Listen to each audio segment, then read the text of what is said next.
Look, I've never wanted to do vlogs. Never, ever, ever. Because I used to find them cringe in high school.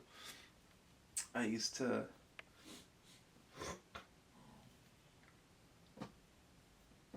Yeah, I used to make fun of them.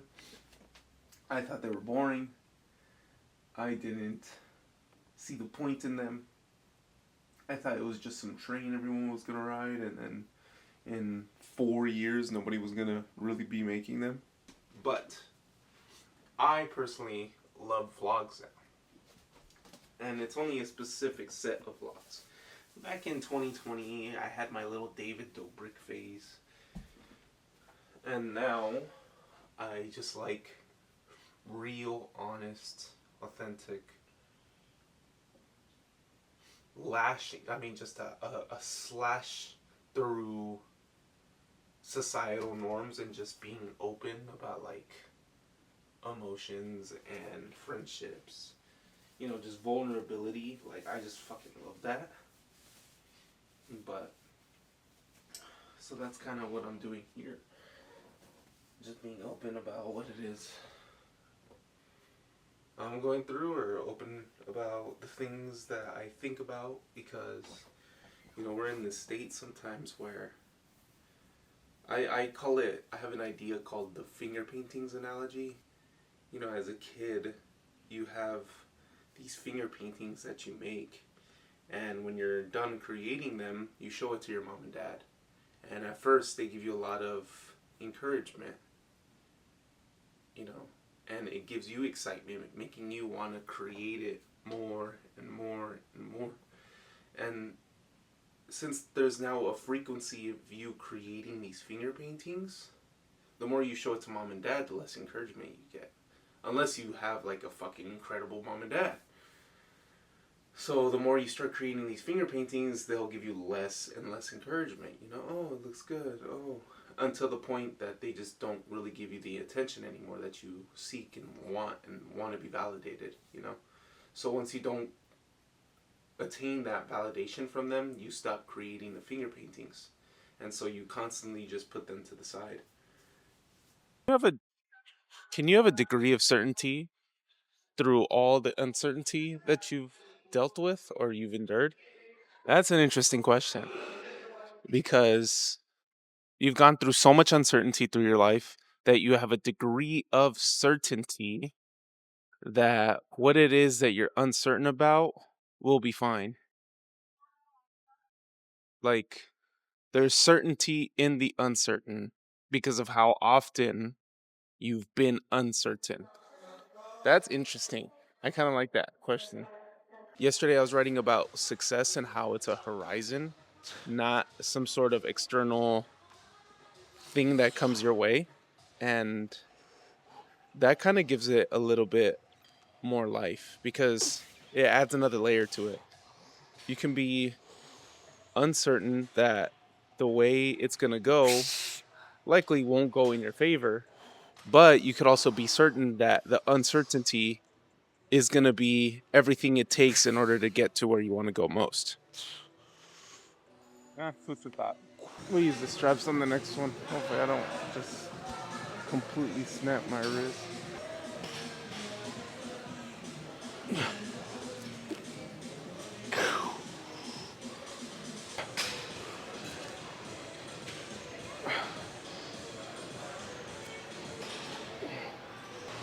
I have this theory where, because we're incapable of actually physically seeing ourselves with our own eyes in our regular day life, it's harder for us to be compassionate towards ourselves rather than being compassionate towards a stranger, for example. Because you see a stranger alone sitting on a table eating, and you can be empathetic towards them.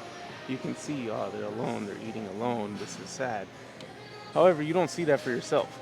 You don't ever get to actually see yourself eat alone or see yourself on a bad day.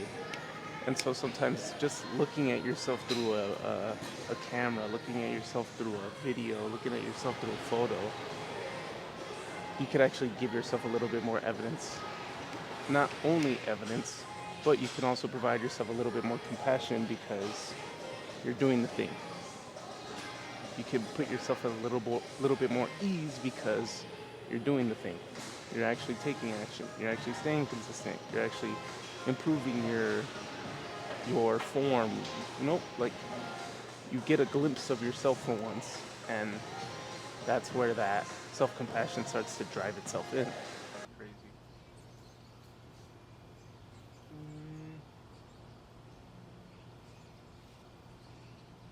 They're getting so big, and they're not even wow, and they're not even colored yet. Ease and so much peace when you're just in nature, and it's scientifically backed.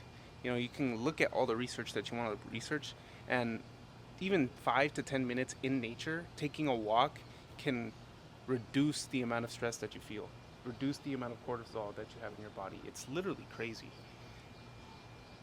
And man, there's this thing with hard work that I have, and I want a lot of people to feel how good it feels to get through a day of hard work.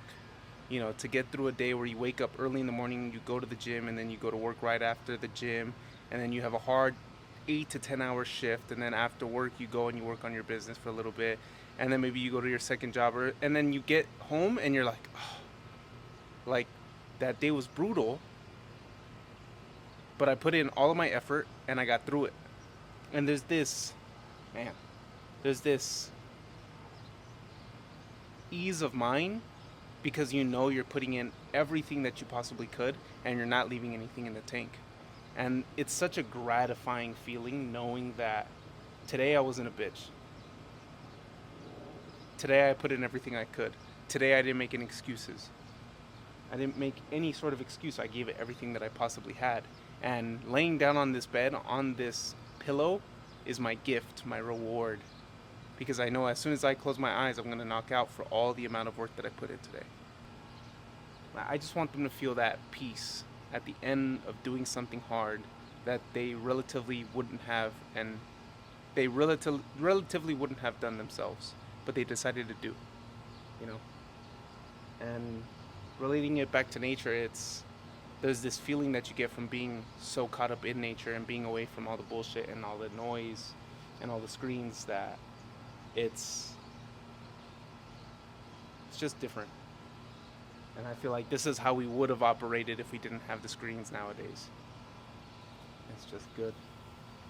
I just hope that everyone can get to this sort of point, but it seems like the more peaceful the item, or the more peaceful the task that comes, the more it's labeled boring, and the more it's labeled as I wouldn't do it because I can't do it. You can't just sit down in your room for 5 minutes without looking at your screen.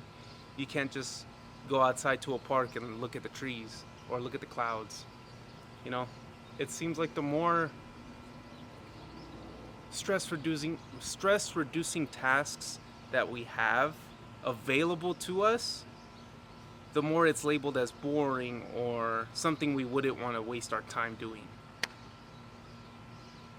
And instead, we'd rather consume all of our time onto something we constantly see, which is a screen in front of our phones. It's just it's a shame.